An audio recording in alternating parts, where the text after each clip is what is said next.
My daughter stormed into my home, her voice a razor. "Mom, we're selling this house. Pack now, you're gone by morning."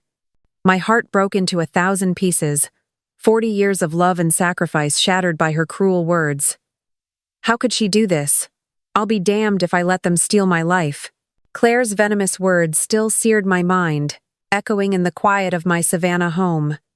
This house, perched on a half-acre lot in Georgia's humid embrace, wasn't just a building. It was 40 years of my soul, every brick laid by my late husband, Robert, every window framing our shared dreams.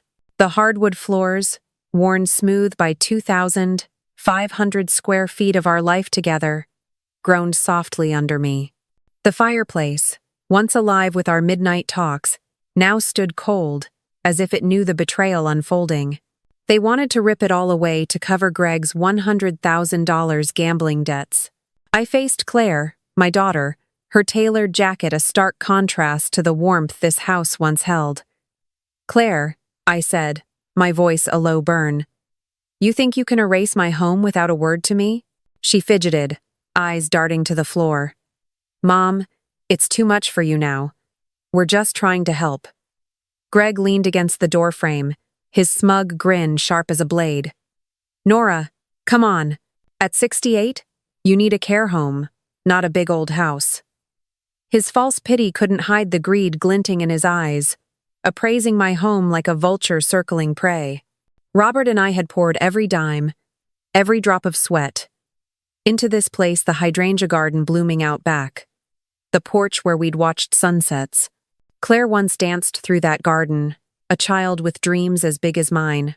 But a week ago, a brochure from Magnolia Gardens Assisted Living landed in my mailbox, unrequested, its glossy promises chilling my bones. Someone was plotting to cage me. Staring at Claire and Greg now, their silence screamed their guilt. They thought age had dulled my fight. They were dead wrong. My heart turned to the past, to days when this house rang with love, not lies. My mind slipped back to the days when this Savannah house was more than a battleground, it was our haven. Robert and I bought this half-acre plot in 1983, a scrappy piece of land just outside the city, where live oaks draped in Spanish moss whispered promises of a future. We were young, barely 28, with nothing but a beat-up Chevy and a dream. Robert, with his calloused hands and that stubborn grin, would haul lumber every weekend, hammering nails into what would become our 2,500 square foot home. "Nora," he'd say, wiping sweat from his brow, "this place'll outlast us both." I believed him. We planted hydrangeas along the front walk, their blue blooms bursting like tiny fireworks every spring. Those flowers were our pride, tough as nails, just like Robert said. Back then, the house was alive with laughter. I can still see Claire, our little girl, toddling across the lawn, her pigtails bouncing as she chased fireflies on summer evenings.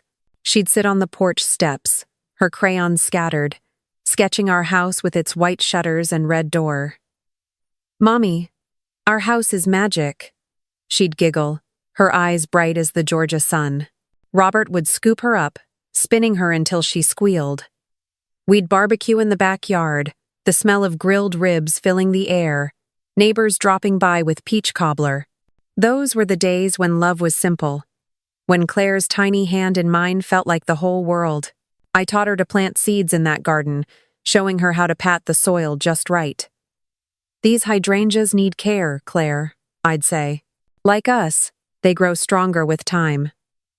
She'd nod, serious as a 5-year-old could be, dirt smudged on her cheeks. We'd spend hours out there, Robert joining us after a long shift at the mill, his flannel shirt damp with sweat. He'd tell stories of his grandpa's farm, making Claire laugh until she couldn't breathe. That was our life: hard work, love, and this house, our anchor through every storm. But time changes things. Claire grew up, her pigtails gave way to sleek ponytails, her crayons to cell phones. She went to college, got a job in Atlanta, and visited less. I didn't mind at first. Kids spread their wings. But then she met Greg. I remember the first time he came to dinner, all charm and polished shoes. But his eyes never settled. They flicked to the oak dining table, the crystal chandelier Robert saved 6 months to buy. "Nice place, Nora," Greg said, his smile too sharp. "Must be worth a fortune now." Robert, still alive then, squeezed my hand under the table. We didn't trust him, but Claire was smitten. "He's ambitious, Mom," she'd say, brushing off my worries. "He just wants the best for us." After Robert passed 5 years ago, this house became my lifeline. I'd sit on the porch, watching the hydrangeas bloom, feeling him in every creak of the floorboards. Claire's visits grew rarer, her calls shorter. When she did come, she wasn't my little girl anymore. Her eyes, once warm, now scanned the house like a realtor's checklist. "You don't need all this space, Mom," she'd say, her voice clipped. "It's a lot to maintain." I'd smile, deflecting, but her words stung. Greg was always there, hovering, his comments sharper each time. "Property taxes must be killing you, Nora. Ever think of downsizing?" Downsizing, as if my life could be packed into a condo. Last month, I noticed Claire lingering by the garden, not admiring the flowers but pacing the yard, phone in hand. "Just checking something," she muttered when I asked. Greg was worse, striding through my home like he owned it, measuring walls with his eyes. I wanted to believe it was care, that they worried about me living alone at 68. But deep down, I knew better. That unrequested brochure from Magnolia Gardens, sitting on my kitchen counter, wasn't a mistake. It was a warning. Someone was rewriting my story, and I was no longer the author. My chest tightened as I stood in the living room now, Claire and Greg's betrayal sinking in. I needed to know how far they'd gone. The weight of Claire and Greg's betrayal hung heavy in my Savannah home, their silence in the living room a confession louder than words.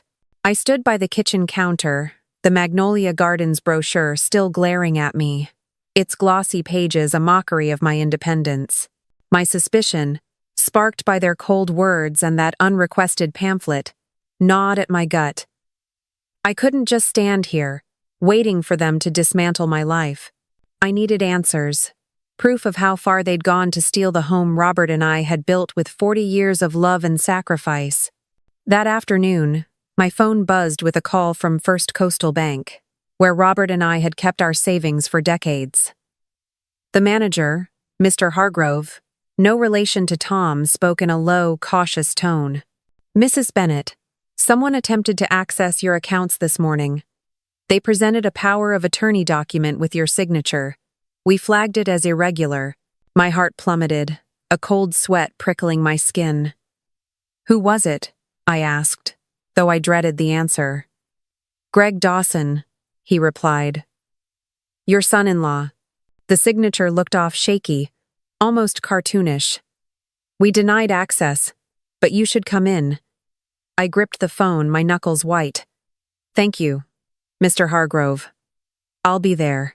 Driving the 5 miles to the bank, my mind churned. Greg, with his slick charm and vulture's eyes, had dared to forge my name. The audacity burned, but worse was Claire's complicity. My daughter, my flesh and blood, was part of this. At the bank, Mr. Hargrove slid the forged document across his desk. My signature, a jagged imitation, stared back like a wound. "This is a felony, Mrs. Bennett," he said, his voice steady but concerned. "We've locked your accounts, but I'd recommend legal action." I nodded, my throat too tight to speak. The paper trembled in my hands, not from fear but from rage. They thought I was a frail old woman, too weak to notice their scheme. Back home, I sat at Robert's old oak desk, the one he'd built with his own hands. His ancient computer, still humming after all these years, held our family's digital footprints. Claire had used it during her last visit, claiming she needed to check something. My fingers hesitated over the keyboard, dreading what I might find. I opened her email account she'd never logged out. A careless mistake. There it was. A thread between her and Greg, dated 3 days ago. My breath caught as I read Greg's words. The house is worth at least $1 million. Once we get her into Magnolia Gardens, we'll clear my $100,000 debt and more. Claire's reply was a knife to my heart. Mom won't suspect a thing until it's done. Just move fast. I leaned back, my chest hollow, tears stinging my eyes. My daughter, the girl who once drew our house with crayons, was plotting to sell my life to cover Greg's gambling losses. Every memory her giggles in the hydrangea garden, Robert's proud smile felt tainted now. I scrolled further, finding an email from a realtor. We can list the property next week. Confirm power of attorney, and we're set. My tears fell, hot and silent, onto the desk. This wasn't just greed. It was a betrayal so deep it crushed my soul. 40 years of love, of raising Claire, of giving her everything, reduced to dollar signs. I stood, wiping my face, my grief hardening into something sharper. They thought they could erase me, pack me off to some sterile care home while they cashed out my home. But I wasn't done. Not yet. I clutched the forged document, its ink a testament to their arrogance.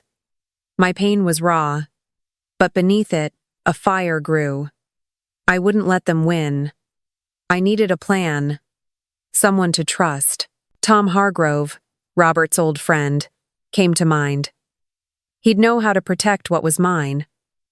I picked up the phone, my hands steady now, ready to fight back. The sting of Claire's betrayal and Greg's forged document burned like acid in my chest, but I wasn't the frail old woman they thought I was. My Savannah home, with its 2,500 square feet of memories, was my fortress, and I'd be damned if I let them tear it down. The Magnolia Gardens brochure and those damning emails I found on Robert's old computer were proof enough they were moving fast to sell my life for Greg's $100,000 gambling debt. But I was done grieving. My tears had dried, replaced by a fire that demanded action. I needed to move quietly, smarter than they ever gave me credit for. I started with Tom Hargrove, Robert's oldest friend, a retired real estate broker who'd known every inch of this house since we laid its foundation in 1983. I called him that evening, my voice low but firm. Tom, it's Nora. Claire and Greg are trying to take the house. They've already forged papers. His silence was heavy, then he growled. Those vultures. Robert would have had Greg's hide for this. I nodded, though he couldn't see. I need to protect what's mine, Tom. Can you help? He didn't hesitate. Meet me tomorrow at my office, downtown. We'll look at an irrevocable trust. It's a legal wall they can't break. His words were a lifeline, steadying me. Thank you, Tom, I whispered, my resolve hardening. The next morning, I drove the 7 miles to Tom's office, a small brick building off Savannah's River Street. He sat across from me, his weathered face grim but kind. An irrevocable trust puts the house and your savings out of their reach, he explained, sliding a stack of papers my way. You'd still live here, full rights, but the deed moves to the trust. They'd need a court miracle to touch it. I traced the edge of the papers, picturing Claire's smug confidence crumbling. How fast can we do this? I asked. Tom leaned forward. With the right lawyer, a week. I know someone, Ellen Carter. She's a pit bull. I smiled faintly, the first spark of hope in days. Set it up. That afternoon, I called a security company, my hands steady as I booked an urgent installation. By dusk, 2 technicians were wiring my home with cameras tiny, hidden eyes tucked into the living room corners and above the front porch. I wanted every move Claire and Greg made recorded, their greed caught in high definition. As the technicians worked, I stood in the hydrangea garden, the blue blooms swaying in the Georgia breeze. Robert's voice echoed in my mind. This place'll outlast us both. I'd make sure of it. 2 days later, I caught Greg on camera. He slipped into my house while I was at the grocery store, using Claire's old key to the side door. The footage showed him pacing the living room, his phone pressed to his ear. This place is gold, Claire, he said, his voice smug. At least $1 million. Once your mom's in Magnolia Gardens, we're set.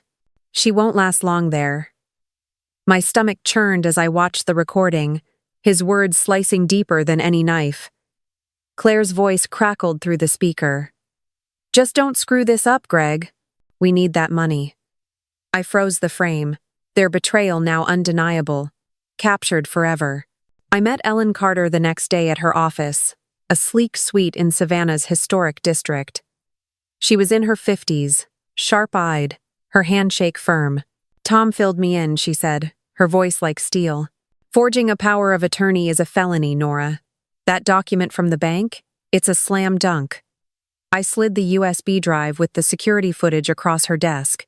This is Greg and Claire plotting to sell my house. Every word, on tape. Ellen's eyes gleamed as she plugged it in, watching Greg's smug pacing. Oh, we'll bury them with this, she said, a predator's smile spreading. I'll draft the trust documents today. We'll lock your assets, house, savings, all of it by week's end. They won't know what hit them. As I left Ellen's office, the Savannah sun beat down, but I felt a chill of purpose. Claire and Greg thought they were hunting me, but I was setting the trap. My heart still ached for the daughter I'd lost, but I couldn't dwell on pain. Not now. I had to move faster, stay one step ahead. Before they brought their realtor to my doorstep, the Savannah sun hung low, casting long shadows across my half-acre lot as I stood on the porch. My heart a furnace of resolve. Claire and Greg thought they'd caged me. Their plan to sell my 2,500 square foot home for Greg's $100,000 gambling debt, sealed with forged documents and secret emails. But I'd moved faster, guided by Tom Hargrove's advice and Ellen Carter's legal steel. The irrevocable trust was in place, my assets locked away in an LLC, with me as the lifelong tenant. The security cameras I'd installed had captured their greed in crystal-clear footage. They thought they were predators. Today, they'd learn I was the one setting the trap. I heard the crunch of gravel before I saw them. Claire's SUV rolled up, followed by a sleek black sedan. She stepped out, clipboard in hand, her face a mask of forced confidence. Greg trailed behind, his sunglasses glinting like a gambler's bluff.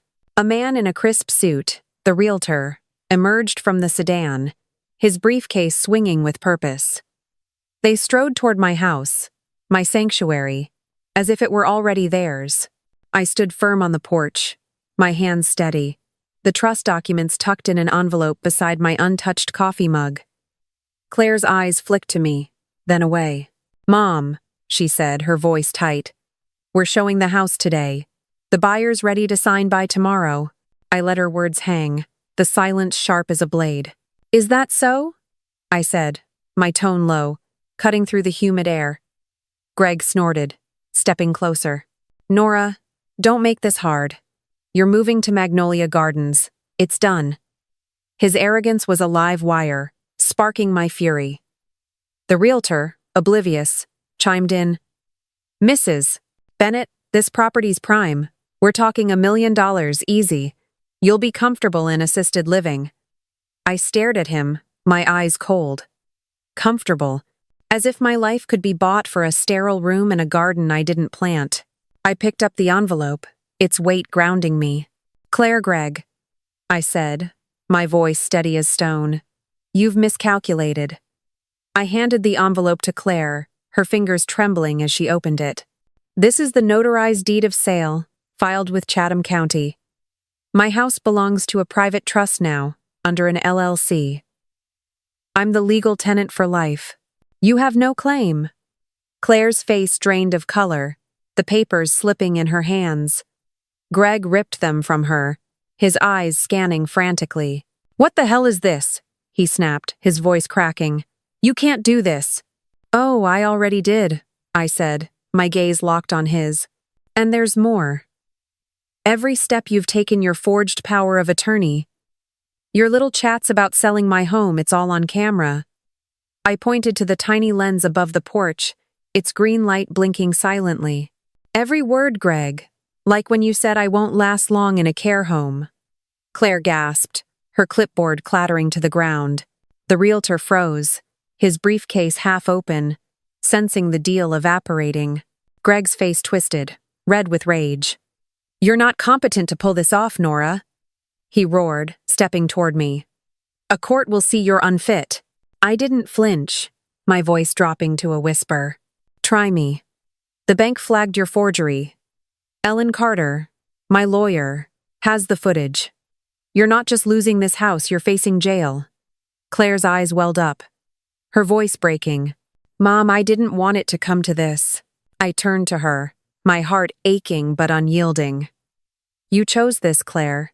You chose him over me." The realtor backed away, muttering about a scheduling conflict, and fled to his car.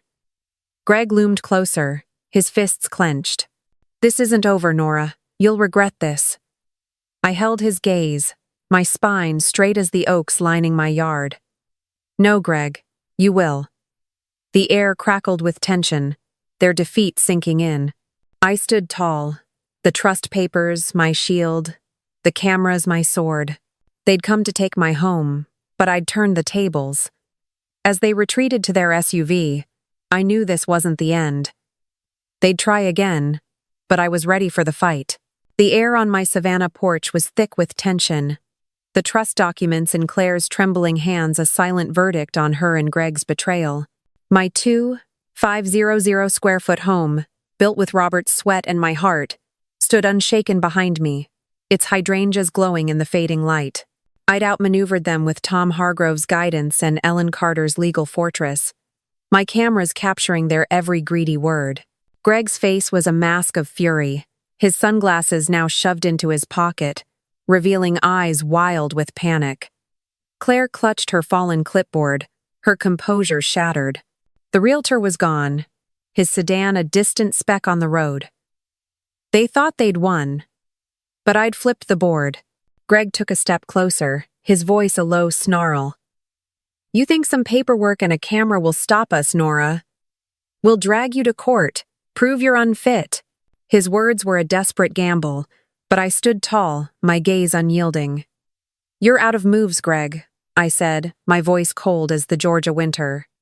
"The bank has your forged power of attorney. Ellen's ready to file charges.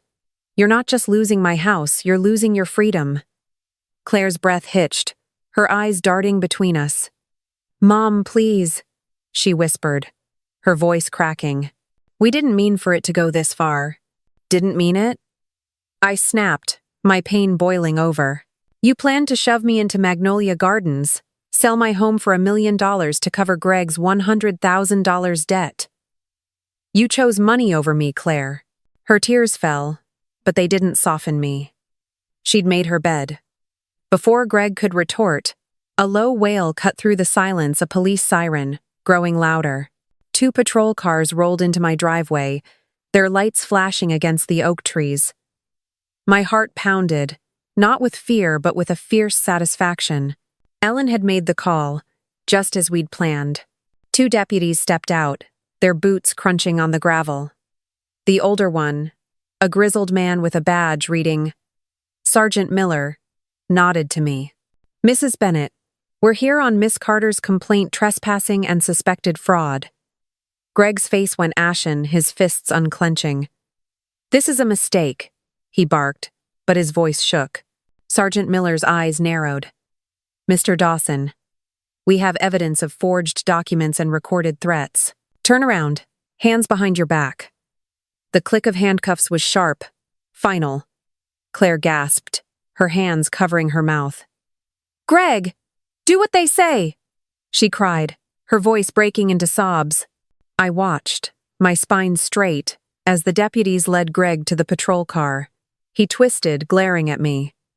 "You set me up, you old hag," he spat. I didn't flinch. "No, Greg," I said, my voice steady as granite. "You built this trap yourself." The car door slammed, muffling his curses. Claire stood frozen, her clipboard useless at her feet, her eyes pleading. "Mom, I'm sorry," she whispered. "I just wanted to fix things." I looked at her, my daughter, now a stranger. "You didn't fix anything, Claire," I said, my voice low, but cutting. You broke us. You chose him over the woman who raised you, who gave you everything. The second deputy, a younger woman, approached me. Mrs. Bennett, we'll need you to come to the station later for a statement. Miss Carter's already coordinating with the prosecutor. I nodded, my eyes never leaving Claire. I'll be there, I said. The patrol cars pulled away. Greg's silhouette slumped in the back. The driveway fell silent, save for Claire's choked sobs.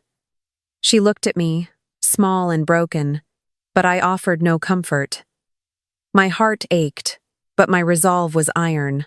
This house, my home, was safe now, shielded by the trust and Ellen's legal hammer. But the cost was heavy, my daughter, lost to greed. I turned back to the porch, my coffee mug still cold, the trust papers scattered where Claire had dropped them. Justice had been served. But it wasn't sweet. It was bitter, like the ashes of the family I thought I had. I needed to sit, to breathe, to feel the weight of this victory and its wounds. The fight wasn't over. Claire might try again, but I'd be ready, my home a fortress, my spirit unbroken. The silence that settled over my Savannah driveway was deafening, the patrol car's red and blue lights fading into the dusk. Greg was gone, his handcuffs a cold testament to his failed scheme to sell my 2,500 square foot home for his $100,000 gambling debt. Claire stood alone, her clipboard abandoned on the gravel, her face crumpled with tears. My porch, where I'd faced their betrayal, felt solid beneath my feet, its white railings glowing under the Georgia moon. The irrevocable trust, forged with Tom Hargrove's wisdom and Ellen Carter's legal might, had shielded my home. The cameras had captured their greed.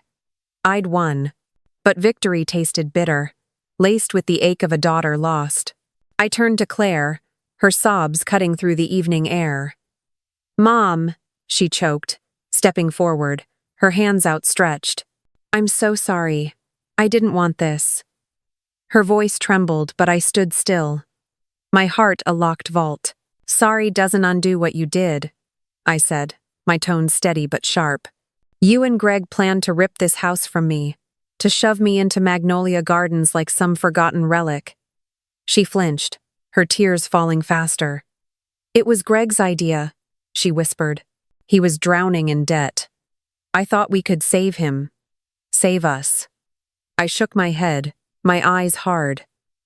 You didn't save anyone, Claire. You traded my life for his mistakes. She sank to her knees, her tailored blazer creasing in the dirt. Please, Mom, she begged. Let me make this right. I looked down at her, the girl who once danced in my hydrangea garden, now a stranger broken by her own choices.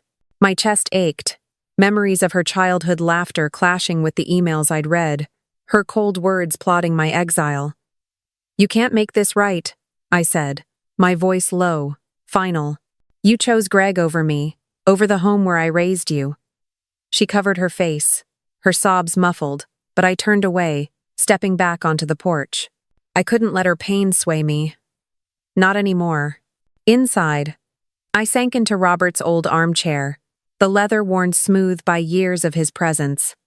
The house was quiet, its oak floors and white shutters a testament to our shared life. I walked to the backyard, where the hydrangeas stood proud, their blue petals catching the moonlight. Robert's words echoed. This place'll outlast us both. I knelt, my fingers brushing the soil, feeling him in every root. This was my sanctuary. My 2,500 square foot fortress, now untouchable thanks to the trust. I poured water from a tin can, the gentle splash grounding me.